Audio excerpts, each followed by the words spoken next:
Fans for Life podcast. I'm Landon Thomas, joined by my co-host Shahnavaz Makhani. Shahnavaz, we have a week removed from the Luka Doncic trade. A lot of things going on the past week, but we have to talk about Mavericks basketball. Anthony Davis, what a debut. Injury puts a little damper on what was turning out to be the biggest all-time game we have ever seen, ever. And then Max Christie, my goodness. Talk about a throw-in? No, talk about one of the brightest rising young players in the league. We'll dive into him as well. So, Shahnavaz, I want to flip the mic to you. You know, obviously the Luka stuff, we talked about it last week, just the shocking trade that everyone has talked about. But when you look at Anthony Davis, because a lot of people haven't talked about Anthony Davis, you know, from what you've seen with the backlash and the feedback of the trade, you don't talk about how good Anthony Davis is, and you saw a glimpse of that. So, Shahnavaz, first of all, what was your initial reaction to Anthony Davis and just the game and the totality of it? It was pure domination from Anthony Davis in the first half. He was, I think I tweeted this out, he was the first player in NBA history to, at halftime, have 24 points, 13 rebounds, 5 assists, and 3 blocks in one half. That's a game stat line for 99% career highs. People in the league. Like, he was absolutely dominant. Defensively, he held Şengün, I think, to 1 of 8 from the field. You saw the low post defense. I think there was a possession where Houston got like 7 offensive rebounds and couldn't make a shot at all. And ended up Daniel Gafford and Anthony Davis down low, just blocking everything. And it led to a transition 3. You saw Anthony Davis hit fadeaway jumpers. You saw him throw an alley-oop to Daniel Gafford. You saw him catch alley-oops from Kyrie Irving. You saw the way that he drew defenders and was able to draw fouls and make the right pass. That's what you get with Anthony Davis. I think in the midst of all of this, of all the emotion, and rightfully so, and I know we've moved past it. We've talked about it. It happened. It's done. We move on. In the midst of all of this emotion, people forget that Anthony Davis is a top 10 player in the NBA still. And I understand. People say, well, he's 31. 31's not that old, man. Like Anthony Davis is younger than both of us. Like, he's not. 31's not, not terribly old, in basketball terms, I guess. But, people forget how dominant he is, especially defensively. I think he's one of 2 or 3 guys in the NBA that's made first team All NBA defense and offense. He's not the prolific scorer that a guy like Luka Doncic is, or even a guy like Kevin Durant is, or anybody like that.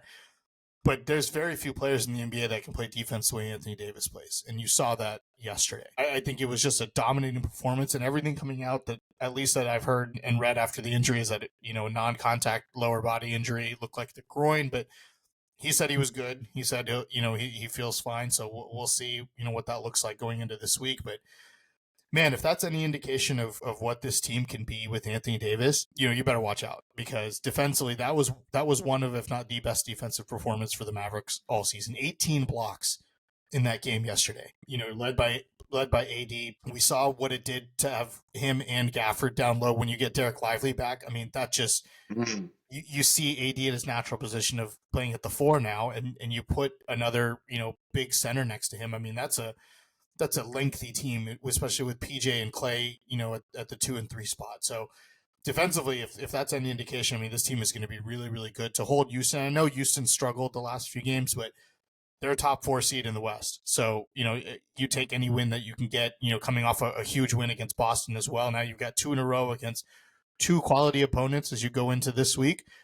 That hopefully builds your confidence. And I think as well, Landon, you saw, especially Thursday against Boston, you saw kind of the weight lifted off. Like after the deadline was done, everyone knew, like, okay, we're not getting moved. We can settle in, and we can, because there was a lot of rumblings about Dallas going after like certain pieces, and it was kind of like, well, to make the money match for this player that was rumored, you'd have to give up a lot, but that didn't happen. I think you can feel that sense of everyone kind of settling in and everyone kind of understanding what the job at hand is. And so that was a great performance against Houston and especially against Boston as well. Yeah, it really was. I mean, just looking at the entire game that he had. 26 points, 16 rebounds, 7 assists, 3 blocks, and that's before he got injured. I mean, if he played the whole game, just imagine what that stat line would be.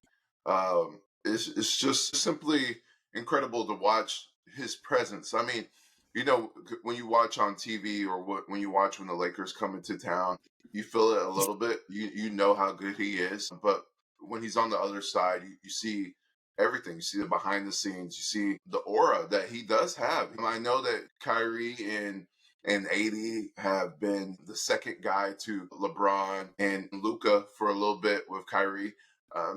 But when you see those two guys together, you can really see they are number one guys too. They just played behind all-time guys. So Mhm. that's what it really was. So if the injury concern definitely hampered, put a damper on just the game itself. You could see it in the team too, because when he went out, the Rockets were really shining because it's funny that Anthony Davis in his first game with the Mavericks made the opposing team adjust right after halftime. Like Steven Yeah, Adams they and started going two Şengün. bigs. They had to go two Yeah, bigs because they couldn't stop. They couldn't stop Dallas in the paint at all. exactly. And just one half. It took one half for the opposing team to adjust to the Mavericks two bigs. And that's what the beauty of having Anthony Davis back at power forward really does for your team. He even said it in his introduction. He prefers playing the power forward. He doesn't have a problem playing the five because he's going to do that within the game, Yep. especially with Lively out. And he's done that with the Lakers for predominantly a lot the recent years. He said he feels unleashed at the four. Like his time with the Pelicans, he was a power forward, and we saw how great he was. His first 2 years with the Lakers, he was a power forward. Dwight Howard, JaVale McGee, all those When players, they got a when they won the championship. title, when they won the title Exactly. with Jason Kidd on the bench, so Kidd knows how to use him. Yes. So that's the beauty of his game is he's able to roam around as a power forward and he has less wear and tear. I mean, he let Gafford, he's gonna let Lively, he's gonna let those type of guys get their wear and tear while he gets to really show his skills instead of where he has to be physicality every night. He could really just be that unicorn that he is, unibrow that he is. It's a beauty to his game because you just don't see everything unless they're on your team. Like just walking out of the tunnel, all the cameras around him. He does have aura. He was a second team All NBA last season, and he's been, like you said, he plays both sides of the game. And I'm gonna be honest, like with Luca, you really see a different type of style of basketball. And that's not a bad thing. That's not a good thing. That's just an attribute of how good Luca is because you want the ball in his hands. But when you see this team, Anthony Davis spoke after the game. He told the team, he told Kyrie and the rest of the team, I don't need the ball. Don't give me the Yeah. ball. I'm gonna find my way. And that just and that you saw that on the court, the free flowing, just he he's gonna put stat lines up every single game without being attached to LeBron's hip. That's what it really boils down to. Yeah, and I like the way that he was utilized. I mean, a kid went to him immediately Yeah, right when the game started. You saw him bringing the ball up the court. You saw him, passing the ball out of the post and drawing multiple defenders, initiating fast breaks off of rebounds. And I think he's not used to that as much. he's not right. And one of the things that really stood out to me yesterday against the Rockets was we've talked so many times about how the Mavericks give up long rebounds and it leads to transition points for Ooh, the yeah. opponents. They Dallas kind of flipped that on the head yesterday because it was a lot of obviously after all the blocks, but even after the defensive rebounding that the Mavericks have struggled with in a lot of games, especially against teams that have size. You saw the Mavericks get defensive rebounds and push the ball up and get transition threes, get transition layups, get Najee into the paint late in the game. I mean, it was a much more kind of fluid offense, especially out of transition, which I think the Mavericks have tried to play fast for a few years, and just with injuries they haven't been able to. But this was Yeah. this was kind of a glimpse into this is what it could look like. When Yeah. everyone's healthy, this is kind of what you'll get. And I mean, if they play like that they're going to be hard to stop. I'm not saying that this is their championship team, but they can play with anybody if they can defend like that and get the ball out in transition and get it. They've got enough playmakers. And again, role players knowing what their roles are. Clay even what Clay played 22 minutes yesterday because he was in foul trouble and still had 13 points. And I know we're going to get into Max Christie, but you talk about the bench guys in Christie and Najee and Spencer really showing up the last couple of games. I mean, now you're able to stagger minutes, and I think that's going to matter as you get closer to the playoffs. You're going to be able to start, especially with some of these front court guys, start staggering minutes and maybe against lesser opponents, play AD less, play PJ less. Definitely need to start playing Kyrie less as Dante kind of gets back into his flow. So this is going to open up a lot more for this team, as people get healthy and as you kind of get into this playoff push. Yeah, you made a great point. Just highlighting two individuals specifically, because obviously we're going to talk about Max Christie, so I'll wait for him. But Najee Marshall, starting with him, he's really getting his feet. He said it after the game. He's getting his feet back. He's getting his breathing back. Just because he started the season off to a hot start. And then, he had the illness that just prolonged for weeks. And you're starting to see him mirror the same performances that he was at the beginning of the season. And it's a beauty to see his floater game is one of the best in the league. When he's right, it's really nice to watch. And, just having another ball handler, or not ball handler really, but a facilitator, because he is like a glue guy, a connector really in the offense. And that's great to see him get back to just, playing well and getting his body right with the illness that he was going through. And then Dante Exum has been amazing so far. You can look at his stats and say, oh, he's just doing all right. But when the eye test, it matches so well. Like, he does things.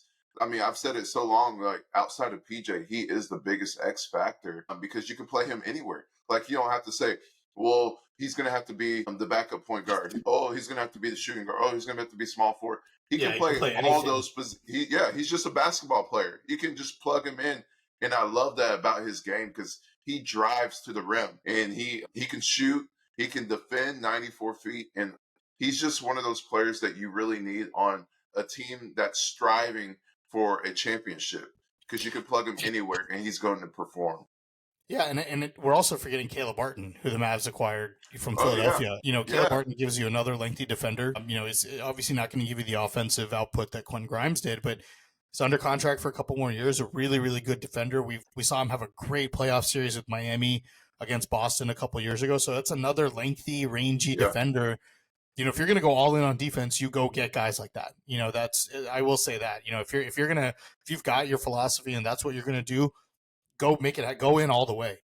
Don't kind of mess around with it. And that's what the Mavericks are doing. They're going all in on defense, and Caleb Barton gives you that again off the bench. And so now you've got 4 guys off the bench that can switch onto any defender, any type of a player they can. I mean, it's just amazing what this team can do defensively with, either AD or Lively or Gafford next to any one of those 4 that you bring off the bench. I mean, you're not going to be sacrificing defensively or really, offensively, because, like you said, you've got guys like Najee who the floater game, you've got Dinwiddie and Exum who can initiate.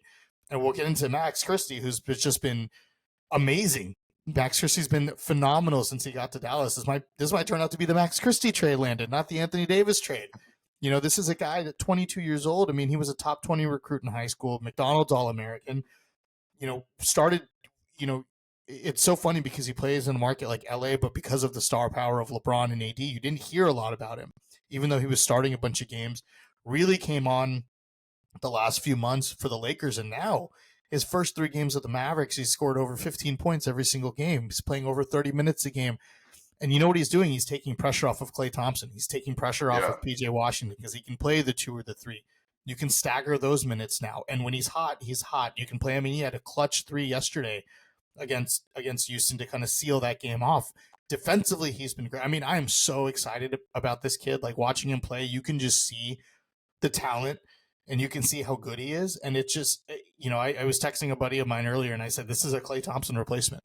Like, you've got Klay here for 3 years. When Klay retires, Christie's only going to be 24, 25. Like, this is a guy that could come in, step in. He can spot start for you, which we saw, a couple games ago. This is a guy that really is a Swiss Army knife. You can play him wherever you want. He can shoot the three, he can drive, he can get to the foul line, he can obviously defend. His defense is his calling card. You can hear my voice. I am super, super excited about Max Christie. I mean, he's just awesome. Yeah, he does everything. I mean, he can do everything really well, and that's what you want in a young guy. You just said 22, like he's just turning 22 I think he just turned tomorrow. yesterday, right? Was it yesterday or No, tomorrow? He's turning 22, tomorrow, right? yeah, February 10th.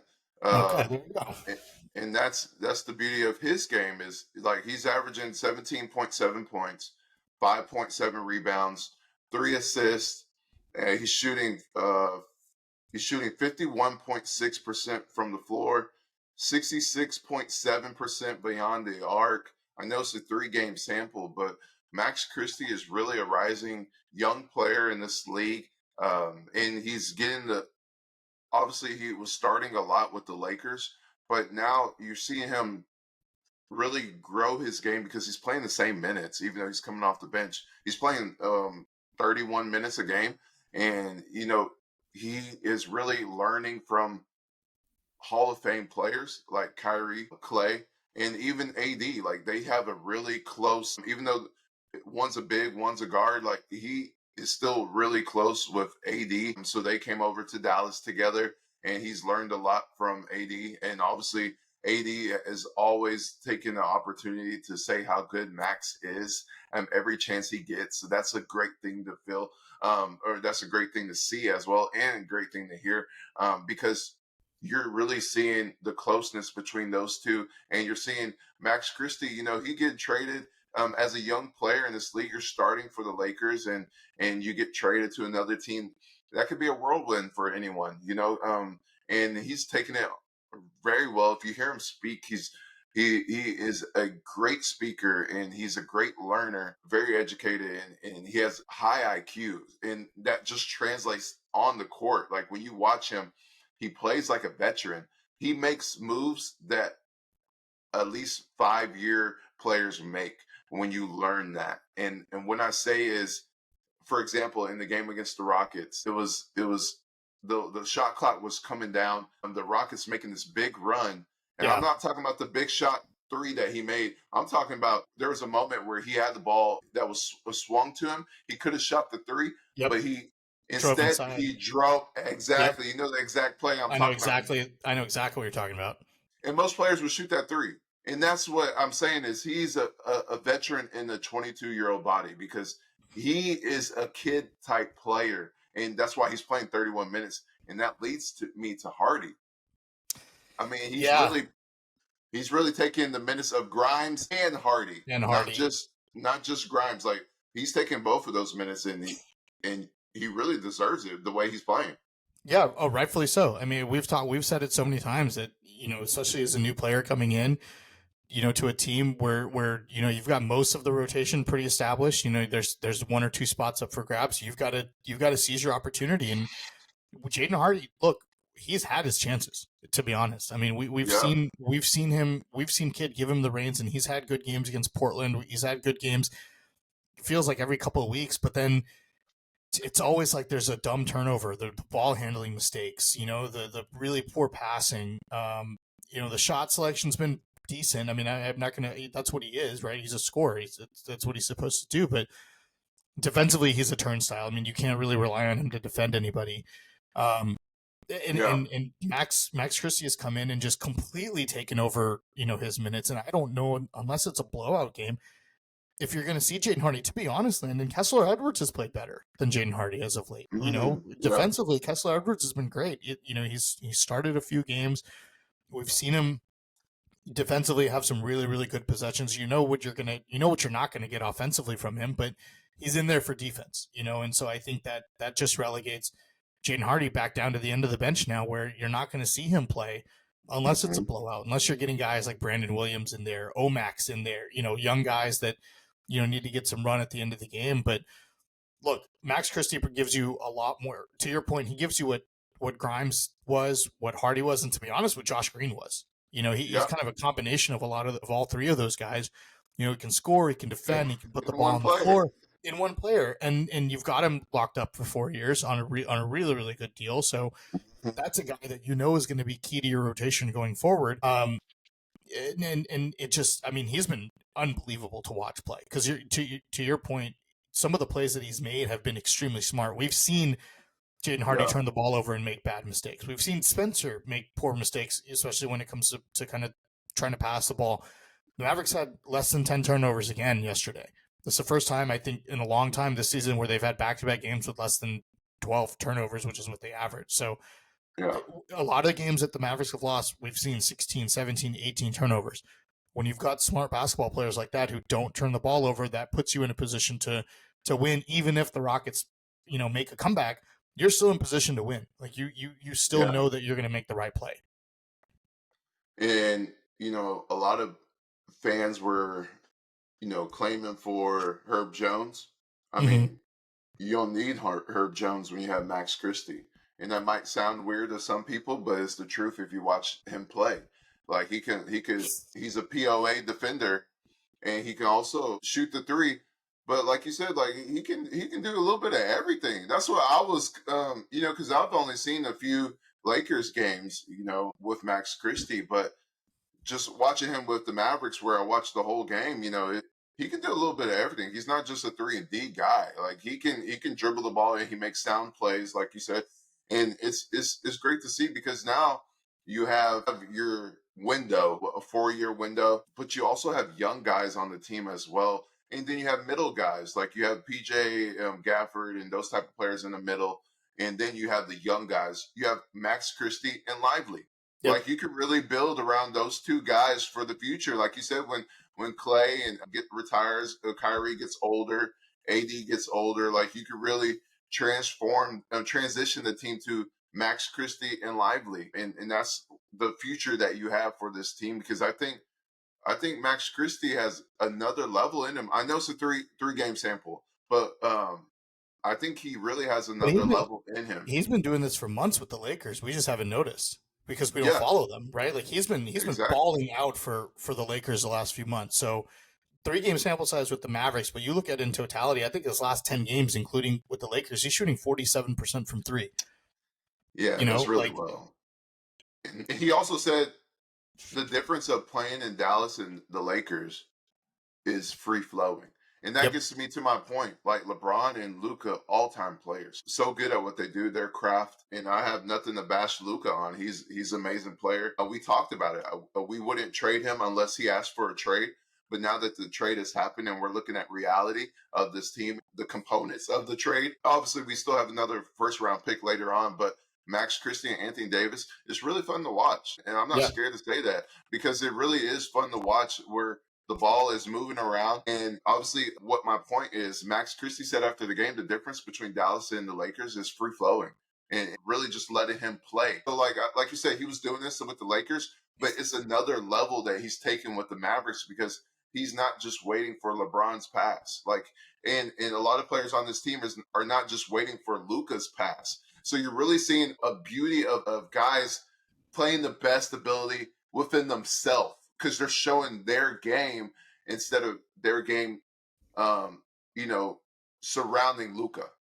right, yeah, 100%. And again, we're not bashing Luca. We wouldn't have traded him like you said, but I love the point. This is reality, and we have to accept the outcome. And the way that this team is constructed, if they play like they did against Boston and Houston, they're going to be very difficult to beat. When you've got health on your Yeah, side, Lively comes back. Who's going to stop?